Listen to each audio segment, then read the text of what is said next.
Today's lecture is number 10, and it is about the translation of drama.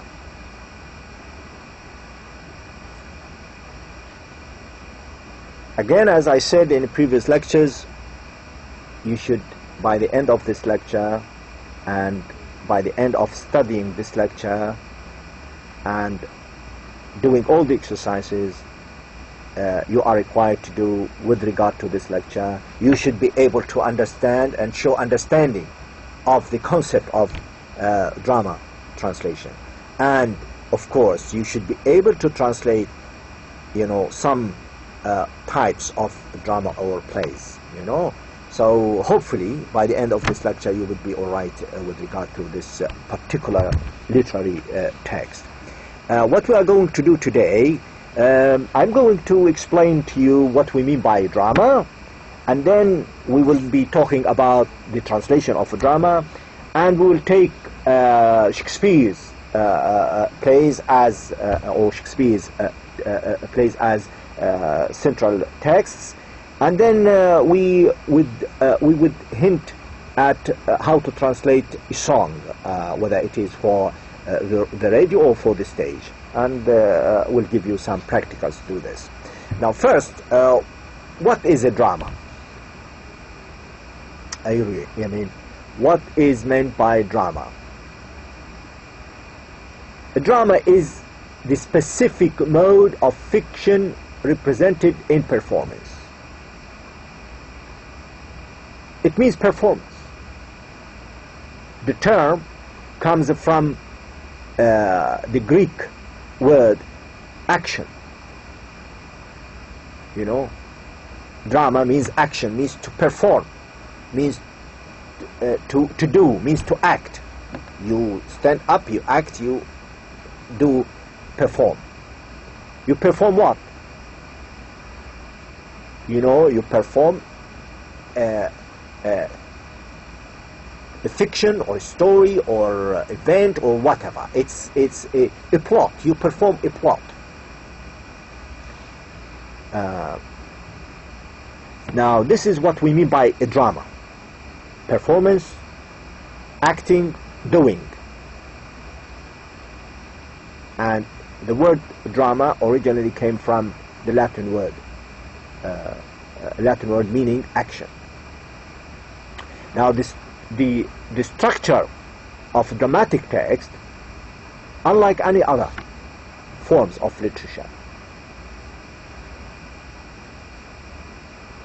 it is influenced by the production. There is some. It is influenced by the production team and the reception, the people who receive the text or receive the action.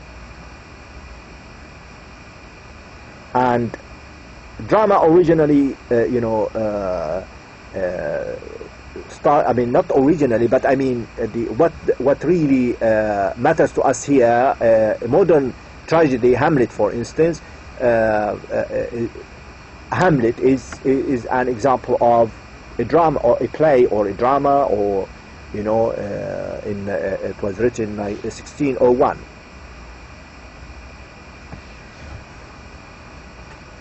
There are two types of drama: tragedy and comedy. And the origin of of these two types came from Greek.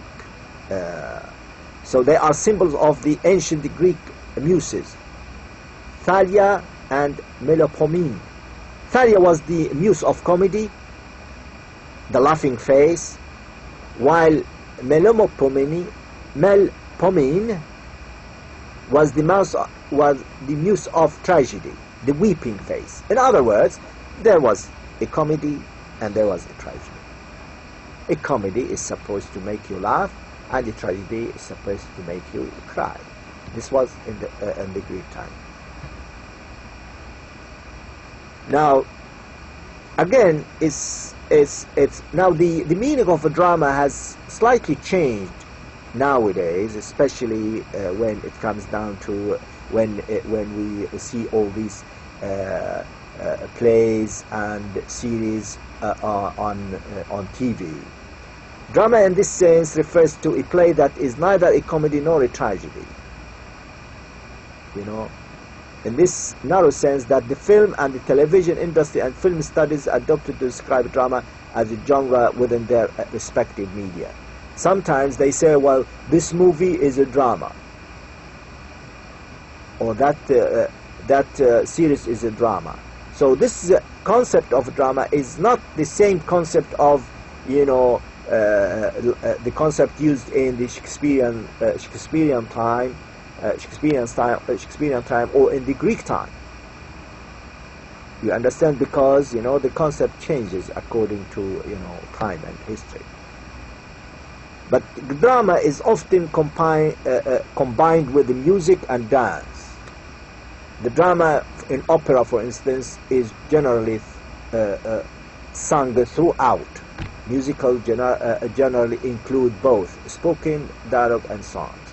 So a drama is really, I mean, the concept of drama covers all these activities, whether it is in a film, in a movie, or on TV, or on theater. It is some kind of acting. It is some kind of performance. Sometimes it has music. Sometimes it doesn't. It could be spoken. It could be like in the form of a dialogue. It could be in the form of songs, and it could be a play written for page or as a text. So this is very briefly. This is a brief introduction about what we mean by a drama.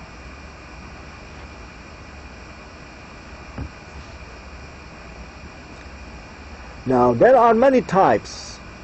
Many forms of a drama. The following is just a list. Right? It doesn't mean that it is exhaustive list. Right? I mean, it's just types of improvisation.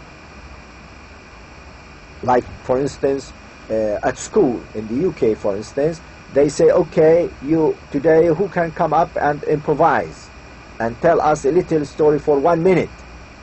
This is how they really teach drama from, let's say, from year 1, year 2, year 3.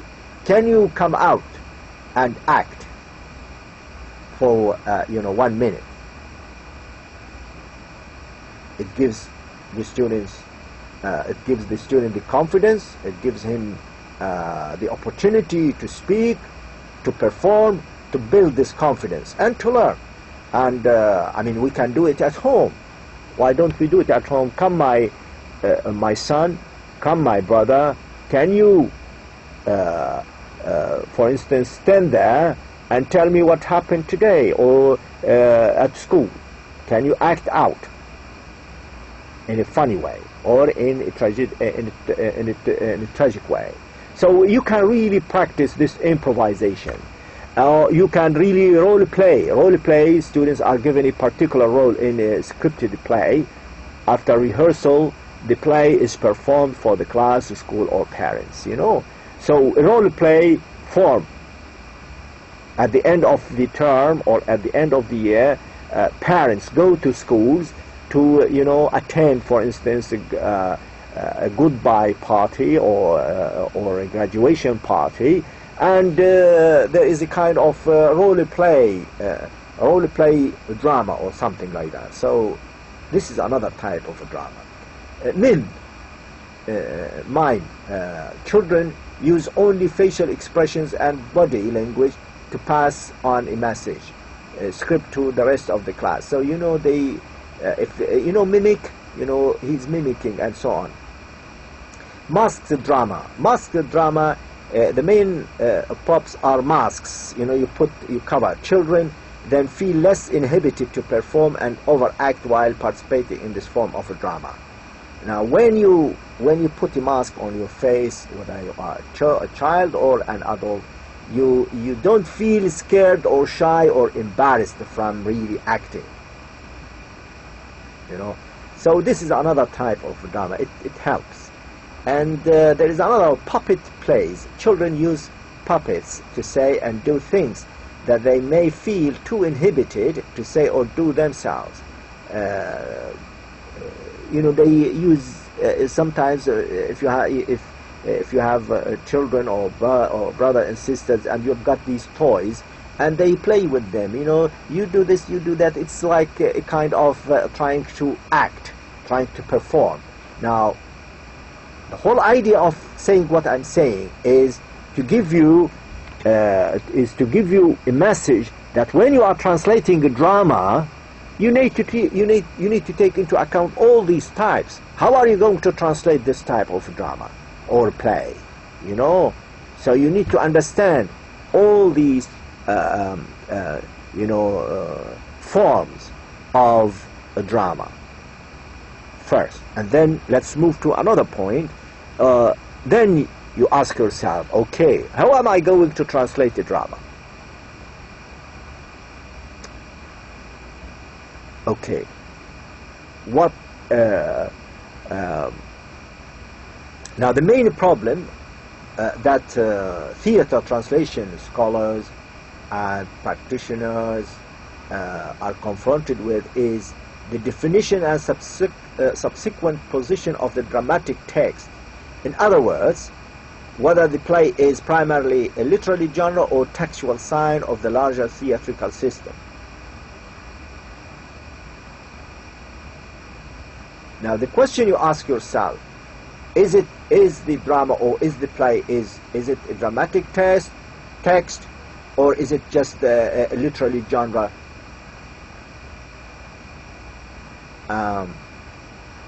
Is the text for performance, or is it just a literary text?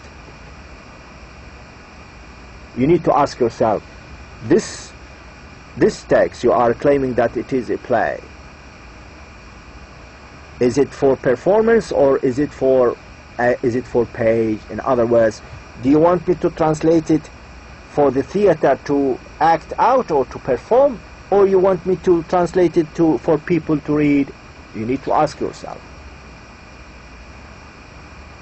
So there are so many approaches to translating a drama or translating a play. Okay. So we take, for instance, an example of Shakespeare. Now, Shakespeare, as you probably know, I'm sure you must have read something about Shakespeare. Shakespeare is, considered to be among the most widely translated writers and the most frequently performed playwrights in the world, in world literature.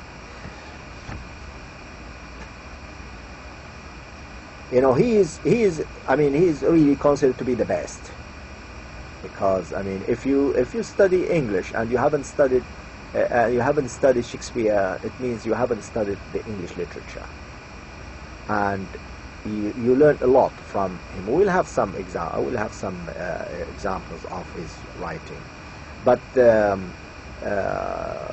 what matters to us here is what kind of problems a translator might face when he or she translating Shakespeare or Shakespearean plays. Now, Shakespeare is well known for his language, for his style, for his ideas, for his openness, for his liberty, for his complicated plot, and so on. Now, the following are characteristics or features of Shakespeare's textual writings. Now, you have obscure, Shakespeare obscure, the range. Let me read this out for you.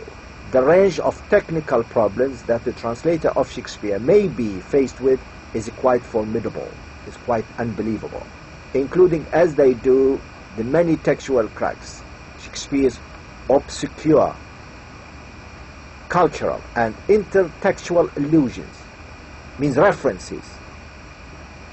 In the text, there are so many allusions, so many associations, references to this and that.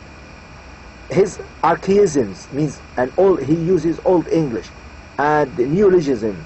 His contrastive views of words of Anglo-Saxon and Romance origins. He uses words from Anglo-Saxon, means very short, one syllable, two syllable words, and then Roman words, Roman words or Latin words, huge one, long ones.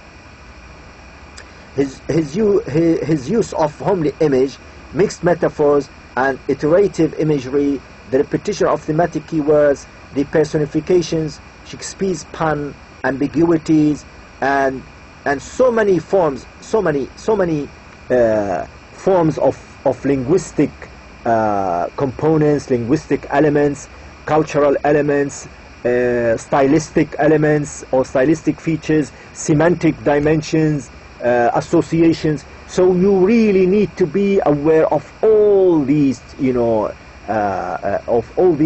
features to be able to translate a drama written by someone like Shakespeare.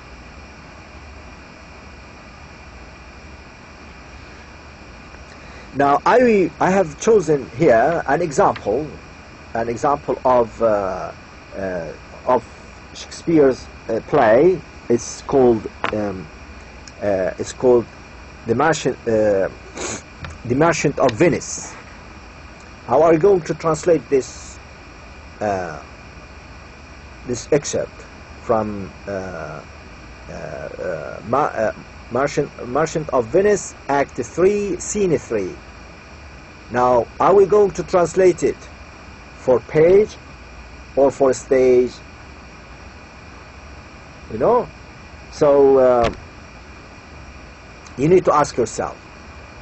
Let's see. Scene 3, Venice Street. Enter Shylock, Salarino, Antonio, and Jailer.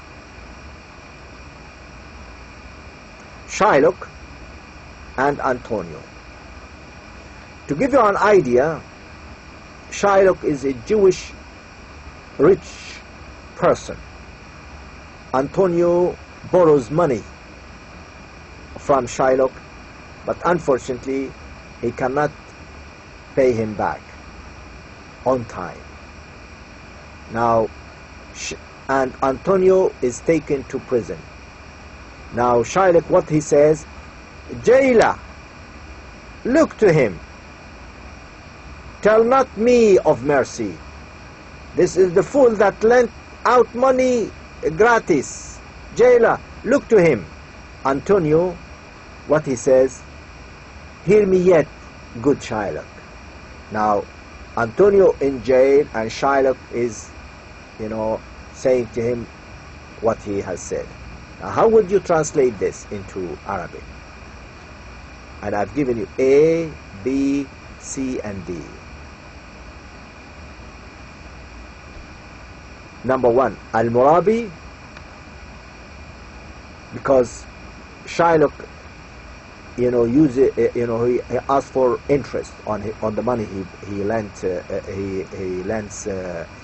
Antonio. Al-Murabi, As-Sajjan,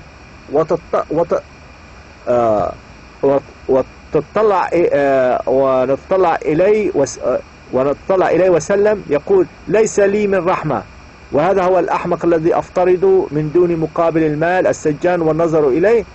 تسمعني حتى الآن والمرابي جيد. This is a googly translation, by the way. I leave it to you. This is googly translation. B.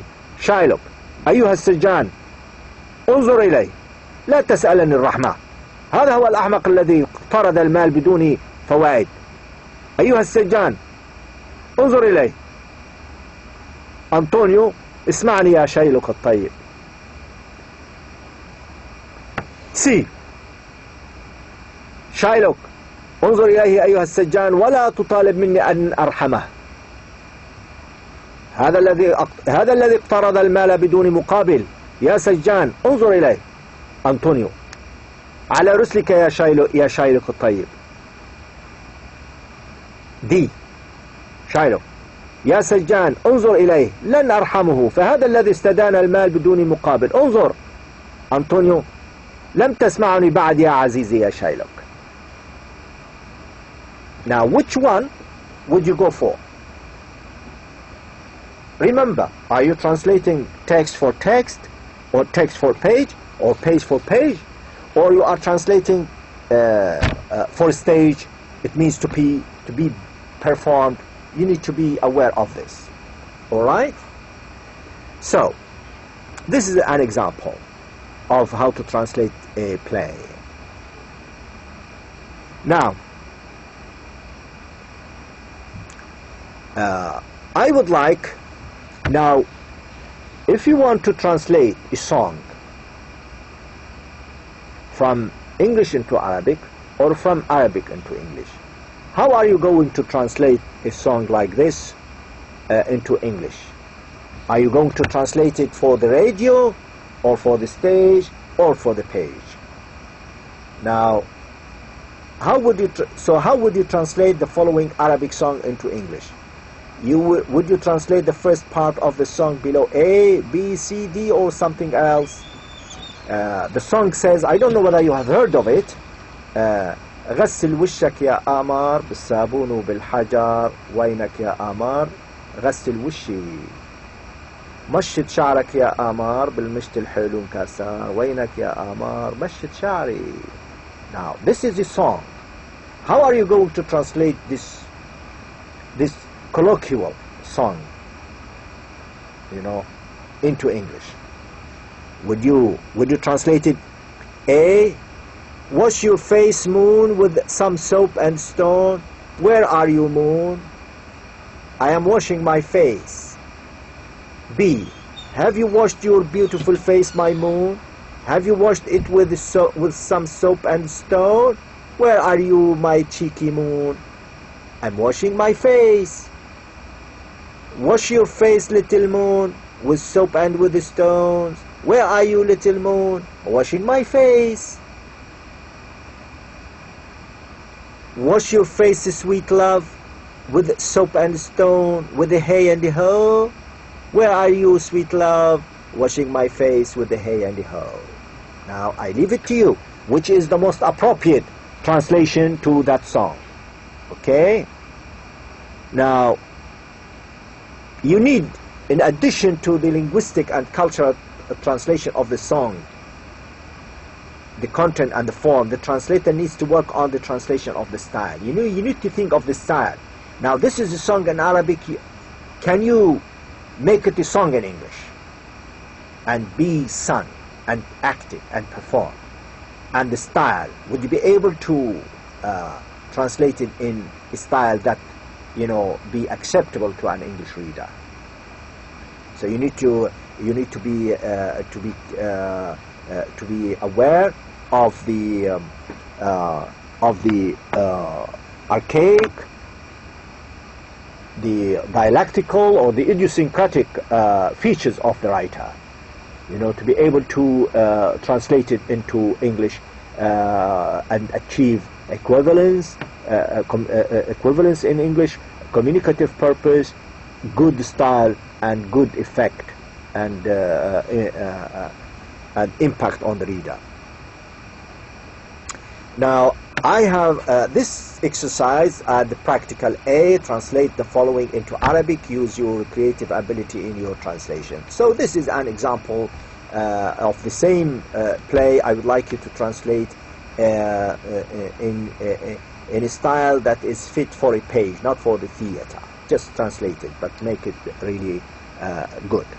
And I would like you to translate the rest of the song, all of it. It is very important song, by the way, and it's as I said earlier, and I will repeat myself, that everything you take here and mentioned in the slides and in the handouts are required in the exam. So you need to really read them, translate them, practice them, and leave it to God, inshallah.